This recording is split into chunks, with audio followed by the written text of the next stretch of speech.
നമസ്കാരം. Kottayam medical college ആശുപത്രിയിൽ ചികിത്സാരംഗത്ത് നിർണായക മാറ്റം. ഇനി ഇവിടെ ആരും തറയിൽ കിടന്ന് ചികിത്സ തേടേണ്ടി വരില്ലെന്നും എല്ലാ രോഗികൾക്കും കട്ടിലുകൾ ഉറപ്പാക്കിയെന്നും അധികൃതർ അറിയിച്ചു. ആശുപത്രിയിൽ പുതിയ കട്ടിലുകൾ ലഭ്യമാക്കിയതിനൊപ്പം വാർഡുകൾ പുനഃക്രമീകരിച്ചാണ് മുഴുവൻ രോഗികൾക്കും കിടക്കകൾ ഒരുക്കിയത്.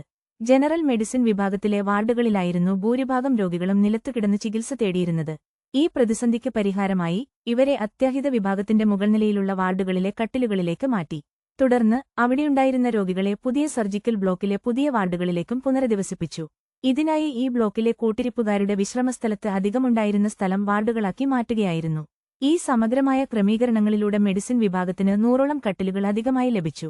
ഇതിനു പുറമെ ട്രോമ തീവ്രപരിചരണ വിഭാഗത്തിലെ 15 കിടക്കകളും ഓർത്തോ തീവ്രപരിചരണ വിഭാഗത്തിലെ 4 കിടക്കകളും ഉൾപ്പെടെ ആകെ 19 ഓക്സിജൻ കിടക്കകളും മെഡിസിൻ വിഭാഗത്തിന് സ്വന്തമായി. മെഡിസിൻ വാർഡിൽ നിലത്തു കിടന്നിരുന്നവരെ അത്യാഹിത വിഭാഗത്തിലെ വാർഡുകളിലേക്ക് മാറ്റിയതോടെ ആശുപത്രിയിലെ തറയിലെ കിടപ്പ് പൂർണ്ണമായും പഴങ്കതയായിരിക്കുകയാണ്.